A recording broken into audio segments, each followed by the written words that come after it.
ജ്ഞാനായ Yakobaya secretary ജുബാ ചേട്ടൻ ജയിലിലേക്ക്. ജ്ഞാനായ യാക്കോബായ സഭയുടെ മുടക്കപ്പെട്ട ബുക്കും പേപ്പറുമില്ലാതെ ഓടുന്ന സ്വയം പ്രഖ്യാപിത പ്രാദേശിക നേതാവും ചുവന്ന നൈറ്റിക്കാരനുമായ കുര്യാക്കോസ് സേവേറിയോസിന് പിന്നാലെ ഇതാ അടുത്ത നാണക്കേടുമായി സമുദായ സെക്രട്ടറി ജുബാ ചേട്ടൻ എന്നറിയപ്പെടുന്ന ടി.ഒ. എബ്രഹാം. ജുബാ ചേട്ടന് ഹൈക്കോടതിയിൽ കനത്ത തിരിച്ചടി. സമുദായ സെക്രട്ടറി ആകുന്നതിന് മുമ്പ് അണ്ണൻ സർക്കാർ കോൺട്രാക്ടർ ആയിരുന്നു എന്ന് പറഞ്ഞാൽ അടങ്കലെടുക്കുന്ന പരിപാടി. സർക്കാർ കോൺട്രാക്ടർ ആകുന്നതിലും നല്ലത് സഭയുടെ കൺട്രാക്ട് ആകുന്നതാണ് ആദായകരം എന്ന് കണ്ട് അദ്ദേഹം ജ്ഞാനായ യാക്കോബായ സഭയുടെ സമുദായ സെക്രട്ടറിയായി മാറി.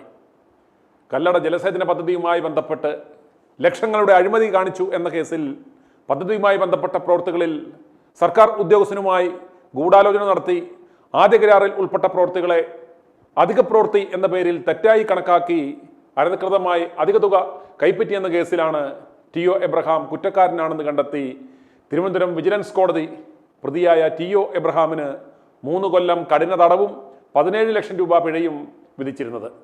ഇതിനെതിരെ ടി.ഒ. എബ്രഹാം ഹൈക്കോടതിയെ സമീപിക്കുകയും വിശദമായ വാദപ്രതിവാദങ്ങൾക്ക് ശേഷം ഇക്കഴിഞ്ഞ ഫെബ്രുവരി 3-ാം തീയതി ജസ്റ്റിസ് എ ബദറുദ്ദീൻ ആ ശിക്ഷ ശരിവെക്കുകയും ചെയ്തു. സർക്കാർ ഉദ്യോഗസ്ഥരുമായി ഗൂഢാലോചന നടത്തി അനധികൃതമായി അധിക തുക കൈപ്പറ്റിയെന്നാണ് കോടതി കണ്ടെത്തിയിരിക്കുന്നത്. 23.15 ലക്ഷം രൂപയ്ക്ക് അനുവദിച്ചിരുന്ന പദ്ധതി അധിക പ്രവൃത്തി എന്ന പേരിൽ വ്യാജമായി കണക്കാക്കി 34.78 ലക്ഷം രൂപ വരെ കൈപ്പറ്റിയതിലൂടെ സർക്കാർ ഖജനാവിന് വൻ നഷ്ടമുണ്ടായതായി കോടതി നിരീക്ഷിച്ചു. സൂപ്രണ്ടിംഗ് എഞ്ചിനീയറുടെ വിരമിക്കലിന് ദിവസങ്ങൾ മാത്രം ശേഷിക്കെ അടിയന്തരമായി അനുബന്ധ കരാറുകൾ തയ്യാറാക്കി കരാർ വ്യവസ്ഥകൾ ദുരുപയോഗം ചെയ്തതായും കോടതി കണ്ടെത്തിയിരുന്നു.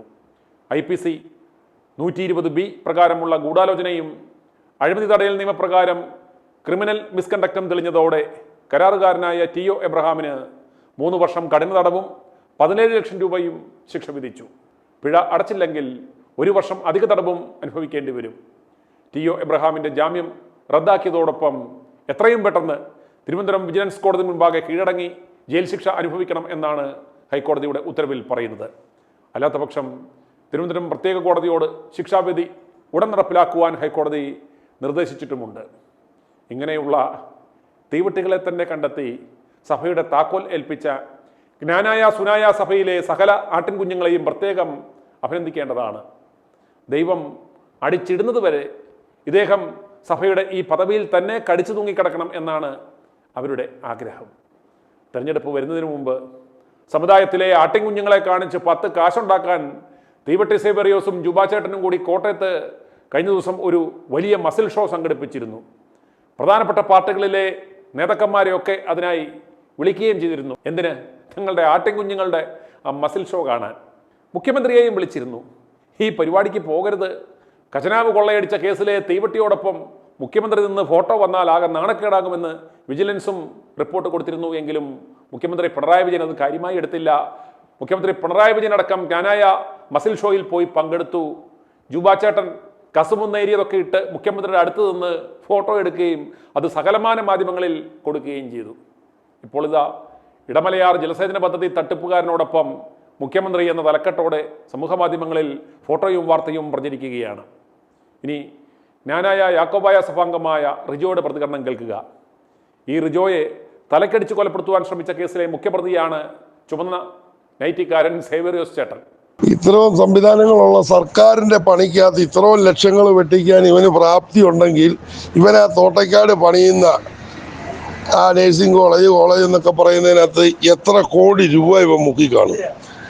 ഇവനെ വിടണം, ഇവന്റെ അടുക്കലോട്ട് വിട്ടാൽ മതി. പിള്ളേരെയൊക്കെ ഉണ്ടല്ലോ ബിസിനസ് ചെയ്യാൻ ഇവന്റെ അടുക്ക പോയി ഇവന് വെറ്റം ബാക്കോ ദക്ഷിണയായിട്ട് ഇവന്റെ അടുക്ക വിടാവുന്നുണ്ടെങ്കിൽ അത്യുന്നതങ്ങളെത്തും കുഞ്ഞുങ്ങളൊക്കെ. ഇവനെ ഇത് ക്ലാസ് ഒന്നും എടുക്കാൻ ആരെയും എങ്ങൊന്നും വിളിക്കണ്ട, ഇവന്റെ അടുക്കലോട്ട് പറഞ്ഞു വിട്ടാൽ മതി.